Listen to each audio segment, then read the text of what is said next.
Justice has been served. Today we prove that no one is above the law. No matter how rich, powerful, or politically connected you are, everyone must play by the same rules. Attorney General Letitia James with the best day of her year, maybe her entire tenure in office, with this big win on a very big case, the penalty she just won against defendant Trump. Now, I've told you we've been going through different pieces of this over the course of the hour, and now we turn to another important one. Might not be as prominent as Donald Trump, but it is someone who basically went to jail for Trump-org financial crimes. This case, of course, was civil. So that means it was only going to be a fine. How big? Well, now we know. Approaching $500 million. The former Trump CFO, Alan Weisselberg, so the top chief financial officer of the Trump Organization, was found liable today for a new $1 million fine and barred from being a leader in New York business for 3 years. He's also permanently barred from financially controlling any company in New York. Now, Weisselberg was famously marched in handcuffs into jail because of his separate and related but criminal proceeding where he pled guilty to tax fraud. He is all over today's damning decision. The judge finding the Trump Organization controller admitted that Weisselberg, on more than one occasion, asked him to commit tax fraud. I mean, that alone, just imagine, there's a lot going on, but if you just imagine that alone was about some other politician, some Republican or Barack Obama. The guy goes to jail. The guy works for the politician, the former president in this case. And then the guy is caught in another judgment asking other people, hey, come do crime with me. Now, later in this same decision, the judge notes Weisselberg was aware of the negative cash flow, one of those terms we heard earlier tonight, but told an employee to prepare a document containing a series of, now, these are lies, but in legal speak, they're called implausible assumptions, to generate $26 million of net operating income. Weisselberg meddling with the valuation of the crown jewel Trump Tower, instructing a top finance official to, quote, remove the management fees from the net operating expenses, even though they were an expense. Again, a convoluted way of saying blatantly lying to make money. We're back with our entire investigative panel here of experts. I go to you first because both in accounting and in law, something we collectively know a little bit about, there's a lot of diplomacy. There's a lot of jargon. There's a lot of fancy terms. I say lie, and I wouldn't have said it before the case was proven. But we had a summary judgment on one set of issues, and now we have the judicial findings on these set of issues.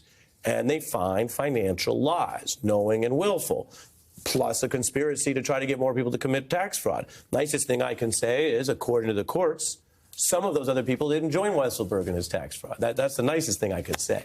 But again, when you look at that documentation, what does it tell you about sort of the standard daily life of working in that office? Was it more like a big financial firm, like a bank, or was it more like an under-the-table operation? Yeah, I think much more like an under-the-table operation, right? These are very simple principles. You line up the expenses on one side of the sheet and the revenues on the other side, and then you come to some amount that you have left over or that you're short. And they didn't like what the result was, right? So they just pulled out pieces of it to make it look better. And the way properties are valued is you essentially divide that revenue, that extra revenue, extra money at the end by a certain capitalization rate, it's called, to come up with the value for the property. So they're literally just playing with the underlying figures of this thing in a really disingenuous way, again, to meet that $2.5 billion threshold every year that they were having a lot of trouble getting to. I want to look at why this may matter. Again, there's a lot been going on. I'm just going to assign positions. So it's like law school, Christy. I'm going to give you, it matters. And Bill, I'm going to give you maybe it doesn't matter, it doesn't break through, which doesn't mean you're committed to this for life, just for the beat. But I'm going to show you something we put together today because I was talking, again, I like to be transparent. I'm talking to the great team of journalists I work with saying, how does this contrast to the other stuff? And people are tired and there's legal news every day. And so we put together just how this broke across the country. And I can tell you the fact that Donald Trump's speaking on it, that it is so much money. There are ways that it immeasurably might matter. But here's how it played out across the day today. It is a big number. It is a staggering number. In fact, it is a record number. Judge Arthur Engoron deciding that Donald Trump is liable for $350+ million.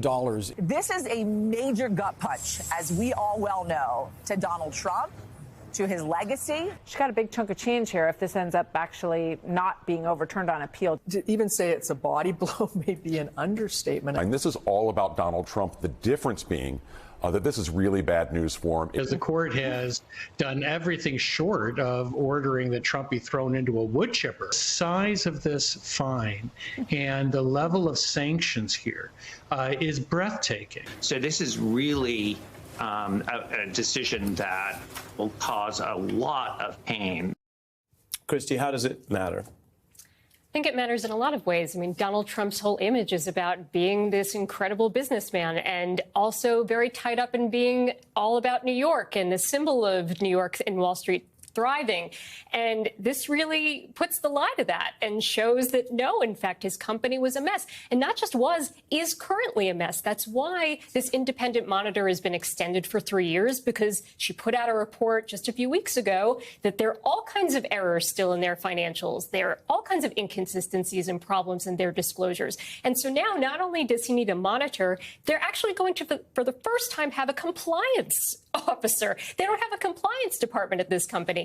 And so he's going to have babysitters. The person who has the art of the deal now needs a babysitter to basically go through and make sure that they are doing things appropriately and reporting appropriately. I think it just totally changes his image. And Bill, why would one argue that it doesn't matter that much?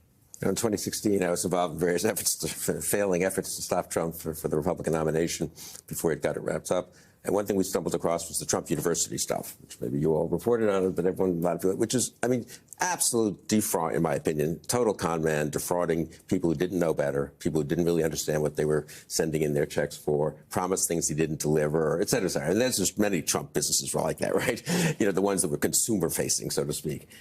Incidentally, it's funny that he never got convicted for any of those things, right? He has a couple of consent agreements, I think. It's sort of, you do, not to sound like some new left-wing Bill Kristol, but, you know, shouldn't he get, I don't know, he's defrauding Deutsche Bank here or something, which is not really, I mean, Deutsche Bank can take care of itself. They have lawyers, you know? And the poor Chinooks who send in the $22,000, because this is going to get you a great job, they seem not to have gotten much protection from the legal system. So if one wanted to be slightly anti-capitalist, anti the legal system, one could be, I suppose. But more importantly, it didn't work at all. We had good ads. We put up these ads in primary states. The Trump University stuff, it's really outrageous. And there are people on the record. So you're saying it doesn't always break through just because it should? Exactly.